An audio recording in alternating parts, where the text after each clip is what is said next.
Sorry I'm very bad in names. எல்லாரையும் பேர் சொல்லலாம்னு நினச்சேன், நிச்சயமாக ஒரு 5 பேராவது விடுவதனால ஒரு சின்ன கனவாக தான் இது ஆரம்பிச்சது. இது வந்து ஒரு ஓடிடி பிளாட்ஃபார்முக்கான ஒரு சின்ன படமாக ஆரம்பிக்கணும்னு ஆரம்பித்தது. We are so glad Red Giant partner பண்ணி இதை வந்து தியேட்டருக்கு கொண்டு வர ஷண்முகமூர்த்தி சார் ரொம்ப நன்றி. நவி ஸ்டுடியோஸ் தேங்க்யூ ஸோ மச். ஆக்சுவலாக மாரியோட படம் பண்ணோன்னு நாங்கள் எதிர்பார்க்கவே இல்லை. ஆனால் நாங்கள் பண்ணுற அடுத்த படம் வந்து ஒன்று மாறி அடுத்து Ram. So we are so happy. இந்த வருஷத்துக்குள்ளேயே 2 படமும் வந்துடும் நினைக்கிறேன். ஸோ இது வந்து ஒரு கதை நாயகனின் கதை, மாறின்ற ஒரு கதை நாயகனின் கதை, சொந்த கதை. அதுதான் எங்களுக்கு வந்து this is very special for us. சொல்ல வேண்டிய ஒரு கதை. திருநெல்வேலி மாதிரி வளமான ஒரு தேசத்தில் எப்பவுமே நம்ம மீசையை முறுக்கிட்டு அவசியமில்லாத பந்தாக்கள் பற்றின படங்களுக்கு நடுவில் பசியோடு இருக்கிற ஒரு பையன் வாழைத்தார சுமக்கிற ஒரு கதை. அந்த பசியை மறந்தவன் ஓடி இன்னைக்கு வந்து ஒரு மாரி செல்வராஜா உருவாக்கிய ஒரு கதை. So this movie is special. And பாட்டு கேட்டிருப்பீங்க. The is my favourite voice. Thank you Santhosh sir, giving us great songs. Some of the artist here நாங்கள் சும்மா தான் 2-3 ப்ராஜெக்ட் தான் பண்ணியிருக்கோம் ஹாட் ஸ்டாரில்.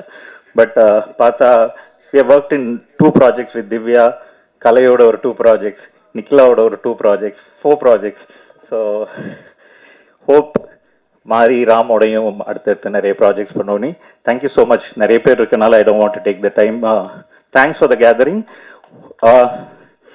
இது நிச்சயமாக வந்து தமிழ் சினிமாவில் இந்த படத்துக்கு ஒரு இடம், ஒரு ஸ்பெஷல் பிளேஸ் நிச்சயமாக இருக்கும்னு நாங்கள் நம்புகிறோம். தேங்க்யூ. வணக்கம். இந்த படத்தை பற்றி நிறைய பேசணும்னு நினைக்கிறேன். நீங்கள் எல்லாம் தியேட்டரில் பார்த்து இந்த படத்தை வந்து கொண்டாடுங்க. நன்றி. எல்லாருக்கும் வணக்கம். நான் ரொம்ப நாளாக எதிர்பார்த்துட்டு இருந்த ஸ்டேஜ் இது. எனக்கு இன்னைக்கு இங்கே நிற்கிறது ஒரு மாதிரி ரொம்ப நர்வஸாக இருக்குது. நிறைய வாட்டி இங்கே நின்றுருக்கேன், அங்கேயே இருந்திருக்கேன், இங்கே இருந்திருக்கேன், ஹோஸ்டாகவும் இருந்திருக்கேன். பட் ஸ்டில் எனக்கு இன்னைக்கு நிற்கிறது ஒரு மாதிரி பயங்கரமாக எனக்கு படபடப்பாக இருக்குது. பிகாஸ் எனக்கு மாரி செல்வராஜ் சார்னா பயம். ஆக்சுவலி அவர் முன்னாடி பேசுறது எனக்கு உண்மையாலுமே பயமாக இருக்குது.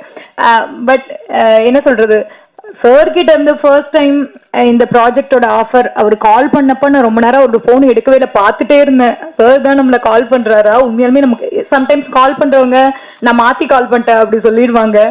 அப்படி நினச்சிட்டு நான் பயந்துட்டே இருந்தேன். ஸோ சார் இந்த ப்ராஜெக்ட்காக தான் கால் பண்ணுறாங்களா அப்படின்னு. ஸோ கால் பண்ணி அவர் சொல்லும்போது அவர் சொன்னது ஒன்றே ஒன்று தான், என்னோட ட்ரீம் ப்ராஜெக்ட் இது, இந்த படம் எடுக்கிறதுக்காக தான் நான் சினிமாவுக்கு வந்தேன். இந்த ஃபிலிம் வந்து ஈஸியாக பண்ண முடியாது, இதுக்காக நீ வந்து உன்னுடைய உழைப்ப நீ 100% கொடுத்தினா உன் கரியர்ல உனக்கு ஒரு நல்ல படம் நான் கொடுப்பேன் அப்படின்னு சொன்னாரு. நீ மென்டலி பிசிக்கலி ரெடி ஆயிக்கோ அந்த படத்துக்காக அப்படின்னு சொன்னாரு. ஸோ அன்னைக்கு டிசைட் பண்ணேன், ஓகே. ஏன்னா இந்த ஒரு ஆப்பர்ச்சுனிட்டிக்காக நான் எவ்வளோ வெயிட் பண்ணியிருக்கேன் அப்படின்றது எனக்கு தெரியும். ஸோ அப்படி ஒன்று கிடைக்கும்போது அதை விட்டுறக்கூடாதுன்ற ஒரு தாட் இருந்தது.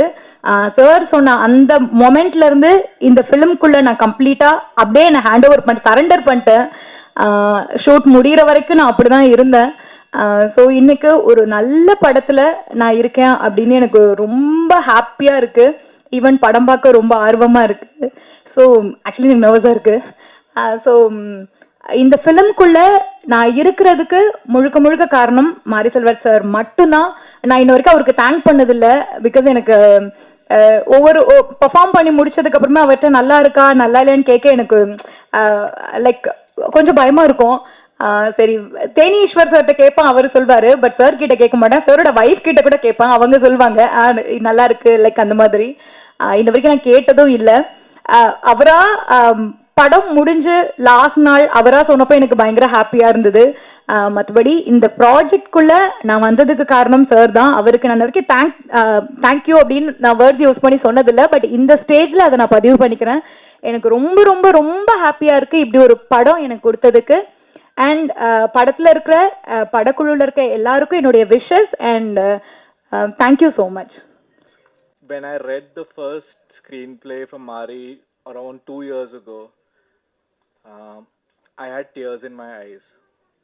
Uh, Listening to screenplays and creating movies like this is a reason why we are in this business. We are so incredibly proud to be associated with this movie. I think it's one of the finest products I've ever seen, and I just hope audiences love it as much as all of us do. It's a labor of love by Mari sir, and I just think it's a true testament to his genius and to the great work which happens in Tamil cinema. Thank you, Mari sir, for allowing us to partner with you on this. And it's something we are very proud of, and we are waiting for audiences to see it. Thank you. வணக்கம். கண்டிப்பாக ரொம்ப சந்தோஷம். மேடையில் நிறைய பெரியவங்களாம் வந்திருக்காங்க. எல்லாருக்கும் வந்ததுக்கு நன்றி. வாழை வந்து ரொம்ப முக்கியமான ஒரு படமாக இருக்கும். நடித்ததில் ரொம்ப சந்தோஷம். மாரி அண்ணாக்கு அப்புறம் எங்கள் டீம் எல்லாருமே கோ ஆக்டர்ஸ், டெக்னீஷியன்ஸ் எல்லாருக்குமே, தேனீஸ்வர் சார் வரல, அவர் எல்லாருக்குமே வந்து நன்றி. சந்தோஷ் சார், பாட்டு சூப்பராக இருந்தது. கண்டிப்பாக எனக்குமே ரொம்ப சூப்பரான ஒரு படமாக இருக்கும். ஒரு புதுசான ஒரு உலகம் எனக்கு. ஸோ ஒர்க்காகவும் ஆக்டிங்காகவும் இருக்கட்டும், அந்த லைஃபாக இருக்கட்டும், எல்லாமே எனக்கு புதுசாக இருந்தது. நிறைய லேர்ன் பண்ணிட்டேன் இந்த ப்ராஜெக்டில். Thank you so much. கண்டிப்பாக படம் ரொம்ப சூப்பரான ஒரு படமாக இருக்கும். நன்றி, வாழ்த்துக்கள். தேங்க்யூ. எல்லாருக்கும் வணக்கம். ரொம்ப சந்தோஷமாக இருக்குது. ஏன்னா என் கெரியர்லேயே வந்து எனக்கு மறக்க முடியாத ஒரு படம் தான் வாழை. நான் நடித்ததுலேயே ஒரு டிஃப்ரெண்ட்டான கேரக்டராக இருந்துச்சு, டிஃப்ரெண்ட்டான எக்ஸ்பீரியன்ஸாக இருந்துச்சு. ஸோ எல்லாருமே அது பார்க்குறதுக்காக நானும் வெயிட் பண்ணிகிட்டு இருந்தேன். எனக்கு நான் நடித்ததை விட அந்த 2 பாய்ஸ் வந்து எப்படி வந்து ஸ்க்ரீனில் வந்துடும் அப்படின்றது பார்க்குறதுக்கு நான் ரொம்ப நாள் வெயிட் பண்ணிகிட்டு இருந்தேன். So finally it's releasing. அப்போது எல்லோரும் பார்த்துட்டு அவங்களுக்கு என்ன என்கரேஜ்மெண்ட்டோ அதை கொடுத்துருங்க, எங்களை சப்போர்ட் பண்ணிடுங்க. தேங்க்யூ. ஸ்டேஜில் கூப்பிடுவாருன்னு எதிர்பார்க்கல. எனக்கு இது ரொம்ப ஒரு நெகிழ்ச்சியான ஒரு மேடை தான் இது. நாங்கள் எல்லாமே சார்கிட்ட அசிஸ்டண்ட்டாக இருந்து கிட்டத்தட்ட எனக்கு மாறி ஒரு செல்வன் தான் கூப்பிட்றோம். மாறின்றது இங்கே ஸ்டேஜில் வந்து அப்படி வருது. ஒரு 13 இயர்ஸாக பழக்கம் எங்களுக்கு. ஸோ நாங்கள் பேசாத கதைகள் கிடையாது, ட்ராவல் பண்ணாத இடங்கள் கிடையாது. ஸோ நிறையா பேசியிருக்கோம். அவர்கிட்ட எப்பவுமே அந்த டைமில் கதை எழுதி முடிச்சுட்டு சார் அந்த கதை ஓகே சொல்லி நீ படமாக பண்ணு அப்படின்னு சொன்னதுக்கப்புறமா சார் மூலியமாகவும் சரி நானும் சரி நிறைய ஏறி இறங்கி ட்ரை பண்ணிடுவோம் பரியரும் பெருமாள் வந்து படமாக பண்ணுறதுக்கு. அப்போலாம் ரொம்ப ஒரு ஏக்கம் இருந்துகிட்டே இருக்கும் அவர் கண்ணில். இது எப்படியாவது நம்மக்கிட்ட படம் பண்ணணும் அப்படின்ற நிறைய கதைகள் சொல்லணுன்றது. அது ஒரு தடவை அப்புறம் ரஞ்சித் அண்ணா அவர்கள் மூலிமா அந்த படமாக அது நடந்து, அது இப்போது மாறிக்கிட்ட நிறைய பேர் கதை கேட்குறதுக்கு வெயிட் பண்ணிகிட்டு இருக்காங்க. நிறைய பேர் அது வந்து படமாக பண்ணணும்னு நினைக்கிறாங்கன்னும் போது அதை விட சந்தோஷமான ஒரு விஷயம் வேறு எதுவுமா இருக்குமான்னு தெரியல. இதுதான் நான் ஒரு ஃபுல் சர்க்கிளாக பார்க்குறேன் லைஃப்லேயே. ஏன்னா மாறிகிட்ட சொல்கிறதுக்கு அவ்வளோ கதைகள் இருக்குது செல்வத்திட்ட. ஒரு லைஃப் எக்ஸ்பீரியன்ஸ்லேருந்து கதைகள் எடுத்து பண்ணாவே அவ்வளோ சொல்ல வேண்டியது இருக்குது. ஸோ எனக்கு தெரிஞ்சு இப்போ தான் அவர் சொல்ல ஆரம்பிச்சிருக்காரு. இன்னும் நிறைய சொல்லுவார். அது நானும் தொடர்ந்து எல்லா இதுலையும் கேட்டுகிட்டே இருக்கணும் அப்படின்றது தான் என்னோட ஆசை. என்னோட நண்பனாக செல்வத்தோட படங்களோட ரசிகனா எனக்கு ரொம்ப ஆர்வமாக இருக்கேன். எல்லா படமும் அவர் எழுதிட்டு படிக்க கொடுப்பாரு, படிச்சுட்டு சொல்லுவோம். பட் இந்த கதை படித்தப்போ இது எப்படி ஒரு படமாக பண்ண போகிறாரு, ஏன்னா அதில் ரொம்ப அவருக்கான பர்சனல் வழிகள் இது ரொம்ப நிறையா இருக்குது. அவரோட லைஃப் இருக்குது. இது எப்படி படமாக எடுக்க போகிறாரு, அதுக்கு ரொம்ப அது காட்சிப்படுத்துறதுல இதில் எல்லாத்தையுமே அவருக்கு ரொம்ப சிரமமாக இருக்குமே நினச்சேன். நேற்று படம் பார்க்கும்போது அதெல்லாம் மீறி எப்படி இவ்வளோ அழகாக இவ்வளோ சூப்பராக அதை ப்ரெசென்ட் பண்ணியிருந்தாருன்னு எனக்கு அது 2 நாளாக அதே தான் யோசனையாக இருந்துகிட்டே இருந்தது.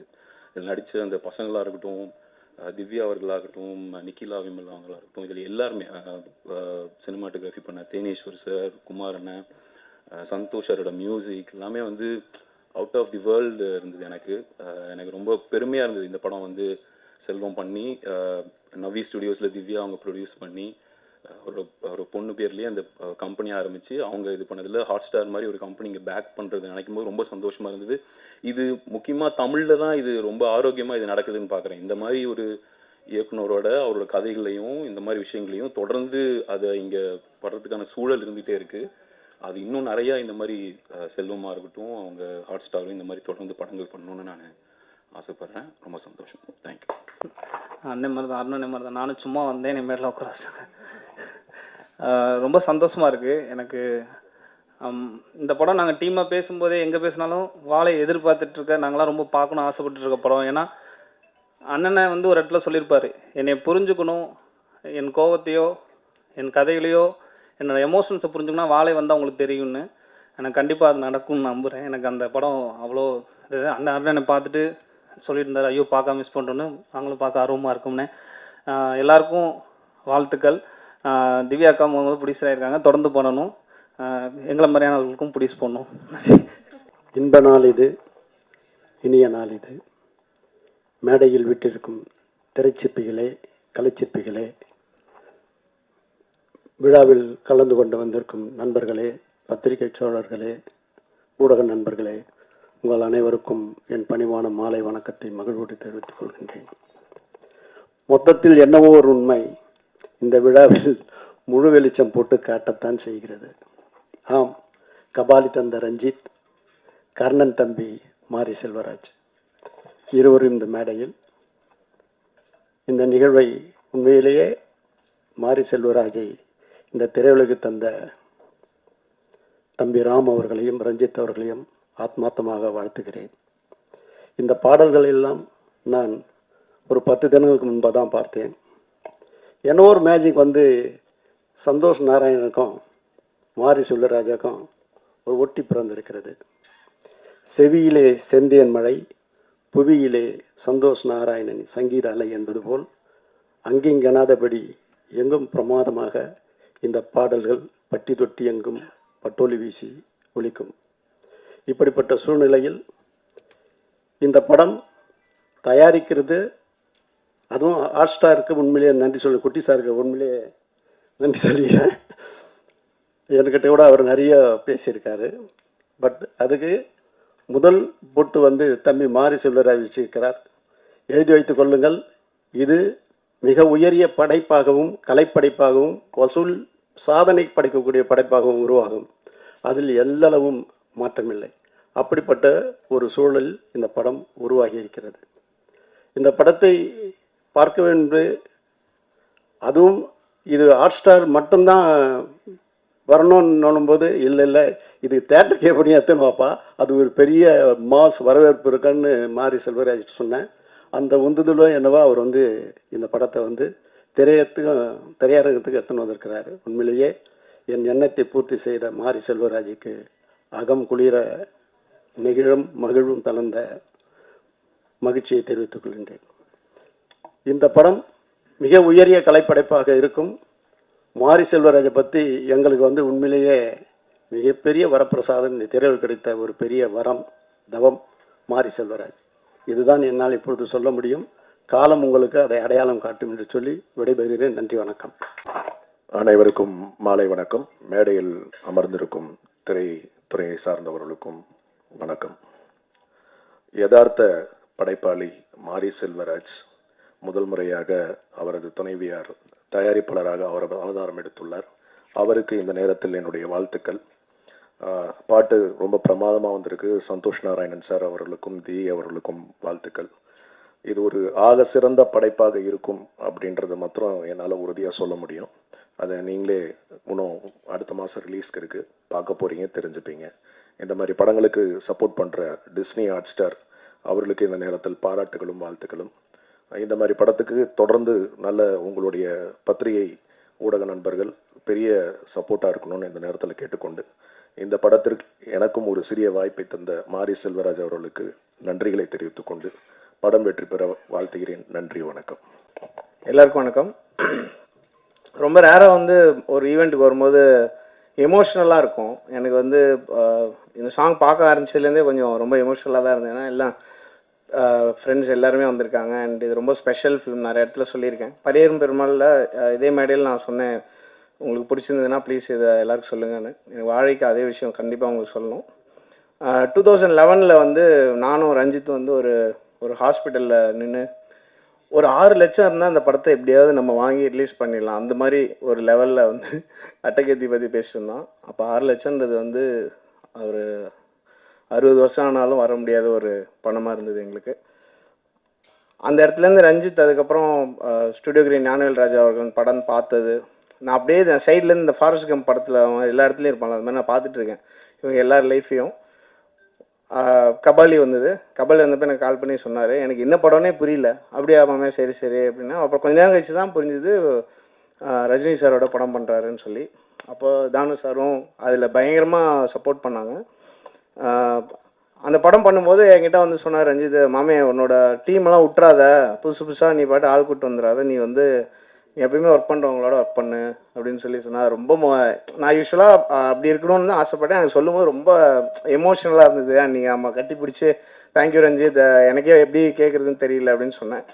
ஸோ அங்கேருந்து அதுக்கப்புறம் பரியேறும் பெருமாள் வரும்போது, மாமி இந்த மாதிரி படம் இருக்குது நீ பார்க்குறியான்னு சொல்லி மாறி அனுப்பிச்சாங்க. மாறிட்ட நான் பேசும்போது எனக்கு இது வந்து நம்ப முடியாத அளவுக்கு ரொம்ப செம்மையாக இருந்தது. நான் சொன்னேன், நான் ஒரு பாட்டு பண்ணி தரேன், நீங்கள் அப்புறம் கொஞ்சமாவது ஷூட் பண்ணிவிட்டு வாங்க, அதுக்கப்புறம் நம்ம பார்க்கலாம் அப்படின்னு சொன்னேன். அப்புறம் ஷூட் பண்ணிட்டு வந்தோடனே அப்போ தான் நான் ராம் சாருக்கு ஃபோன் பண்ணி டார்ச்சர் பண்ண ஆரம்பித்தேன். அவர் ஃபோன் பண்ணி சார் பயங்கரமாக இருக்குது சார், நான் தனியாக கூவிட்டு இருந்தேன். பரியேறும் பெருமாள் வந்தப்போ வந்து ஒரு பிஆர் ஏஜென்சி மாதிரி ஆகிட்டேன் நானே. எனக்கு என்னோட அந்த ஆர்ட் ஃபார்ம் ரொம்ப என்னை ஹிட் பண்ணதுனால நான் எல்லாருக்கிட்டையும் சொல்ல ஆரம்பித்தேன். அண்ட் அது வந்து ஒரு பொலிட்டிக்கல் சேஞ்ச் க்ரியேட் பண்ணிச்சுன்னு நான் நம்புகிறேன். அந்த படம் வந்து அந்த படம் நல்லா இருக்குன்னு சொல்லிடணுன்ற கட்டாயத்துக்கே வந்துட்டாங்க. அந்த அளவுக்கு ஒரு மிகப்பெரிய பொலிட்டிக்கல் சேஞ்ச் க்ரியேட் ஆச்சு.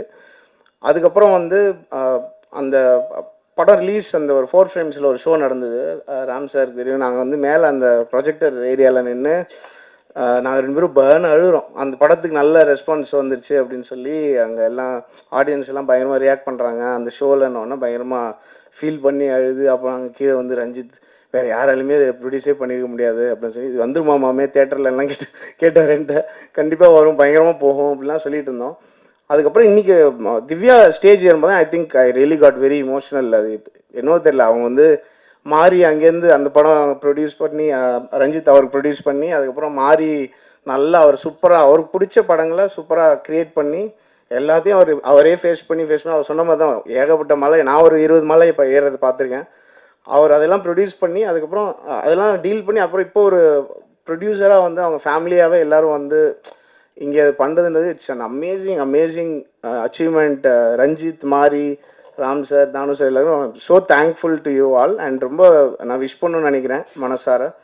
அண்டு இதனால் வந்து என்ன ஆகுதுன்னா, எங்கள் எல்லாருக்குமே வந்து வெரி பிக் ரெஸ்பான்சிபிலிட்டி. நம்ம சொல்கிற விஷயங்கள் வந்து நிறைய பேருக்கு ரீச் பண்ணக்கூடிய ஒரு மிகப்பெரிய பவர் இருக்குது.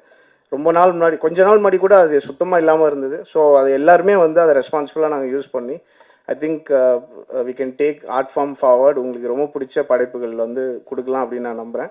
வாழை வந்து நான் பரியேறும் பெருமாளுக்கு சொன்னது தான் சொல்லணும்னு ஆசைப்பட்றேன். I was blown away by the film. எனக்கு வந்து தமிழில் டாப் 5 மூவிஸ் ஆஃப் ஆல் டைமில் வாழை டெஃபினெட்லாக எனக்கு பர்சனலி எனக்கு இருக்கும். அது உங்களுக்கும் அப்படி ஃபீல் ஆச்சுன்னா தயவு செஞ்சு நிறைய பேருக்கு பேசுங்க. இது வந்து திருப்பியும் ஃபஸ்ட் படம் தான். எங்களை மாதிரி ஃபில்ம் மேக்கர்ஸ் டெக்னீஷியன்ஸ்க்கு வந்து எல்லா படமும் ஃபஸ்ட் படம் தான். எந்த படத்தில் வேணால் டோட்டலாக அவுட் ஆகலாம். ஸோ நீங்கள் தயவு செஞ்சு உங்களுக்கு பிடிச்சிருந்ததுன்னா பயங்கரமாக ஸ்ப்ரெட் பண்ணுங்கள், இந்த உங்களுக்கு எந்த அளவுக்கு பிடிச்சிருந்தது. அண்ட் ரொம்ப தேங்க்ஸ். 50 படம் வந்து ரிலீஸ் ஆகிருக்கு. I am so happy that this is the first stage. எனக்கு இந்த 50 ஃபிலிம்ஸ்க்கு அப்புறம் கிடச்சிருக்கிற first stage. I am so grateful. உங்கள் முன்னாடி இது நடக்குது. And thank you all for the support. நான்லாம் முதல்ல எங்கேயுமே வரமாட்டேன். அப்போ வந்து ஆடியோ லஞ்சுக்கு பேண்ட்டாவது போட்டு வாங்கன்னு சொல்கிற லெவலில் இருந்தது. ஸோ இப்போ 5 நிமிஷம் பேசுகிற அளவுக்கு டெவலப் பண்ணி விட்டதுக்கும் சப்போர்ட் பண்ணதுக்கு ரொம்ப ரொம்ப நன்றி. தேங்க்யூ. அனைவருக்கும் வணக்கம். ப்ரெஸ் மீடியா வந்திருக்க ஃப்ரெண்ட்ஸ் எல்லோருக்கும் நன்றி. சந்தோஷ் வந்து ஒரு கான்சர்ட்டுக்காக அப்ராட் போயிருக்காரு, அதனால தான் நான் பேசிகிட்டு இருக்கேன். இங்கே இருக்கிற சிலரோட எங்களோட ஜேர்னி ஃபஸ்ட் படத்துலேருந்து கண்டினியூ ஆகிட்டுருக்கு. ரீசெண்டாக ராம் சாரோட 7 கடல் 7 மலையில் அசோசியேட் ஆனோம். நிறைய கற்றுக்கிட்டோம் சார் உங்கள்கிட்ட இருந்து, ரொம்ப தேங்க்ஸ். ரஞ்சித் அண்ணா, அத்தக்கட்டியிலேருந்து இப்போ வரைக்கும் எங்கள் ஜேர்னி கண்டினியூ ஆகுது. நெக்ஸ்ட் வீக் கூட நாங்கள் பாட்டில் ராதா நீலம் ப்ரொடக்ஷன் சார்பாக ப்ரொடியூஸ் பண்ணுற படத்தில் ஃபஸ்ட் சிங்கிள் ரிலீஸ் பண்ணுறோம். தென் மாரி செல்வராஜ்னா அண்ட் சந்தோஷ் நாகண்ணா, திருப்பி பரியேறும் பெருமாள், கர்ணனை தொடர்ந்து இப்போ Vaazhai. We are very honour to associate with this movie sir. படம் வந்த உடனே உங்கள் எல்லாருக்குமே புரியும் ஏன் சொல்கிறோன்னு. இது அவங்களோட பெஸ்ட் ஒர்க்காக கண்டிப்பாக இருக்கும். அண்ட் இன்றைய ஹீரோ சந்தோஷ் அண்ணா தான். எங்களுக்கு எத்தனை பிளாக் பஸ்டர் ஆல்பம் கொடுத்துருக்கீங்கண்ணா. வாழை ஆல்பமில் மொத்தம் 4 சாங்ஸ். இப்போ ஃபஸ்ட் சாங் பார்த்தீங்க தென்கிழக்கு தீபாவளி இருக்காங்க, யுகபாரதி அண்ணா எழுதியிருக்காங்க. இந்த ஆல்பமில் இன்னும் மிச்சம் 3 பாட்டு இருக்குது. அதில் அடுத்த சாங் வந்து பாசங்குட்டின்னு ஒரு பாட்டு விவேக் அண்ணா எழுதியிருக்காங்க, கபிலன் பாடியிருக்காரு. அப்புறம் ஒரு ஊரில் ராஜான்னு சந்தோஷ் அண்ணா பாடியிருக்காங்க, மாரி செல்வராஜ் அண்ணா எழுதியிருக்காங்க. ஃபைனலாக பாடவத்தின்னு ஒரு பாட்டு, அதுவும் மாரி செல்வராஜ் அண்ணா எழுதியிருக்காங்க. ஜெயமூர்த்தி அண்ட் மீனாட்சி இளையராஜா பாடியிருக்காங்க. ஸோ ஃபஸ்ட் டைம் இந்த ஆல்பம் கேட்கும்போது எங்களுக்கு எவ்வளோ மகிழ்ச்சியாக இருந்ததோ அதே மகிழ்ச்சி உங்களுக்கும் இருக்கும்னு நாங்கள் நம்புகிறோம். We are so proud to get associated with this project, Valai. Thank you, Disney Hotstar, Mari Selvarajana and Santosh Anna for the opportunity. Thank you once again.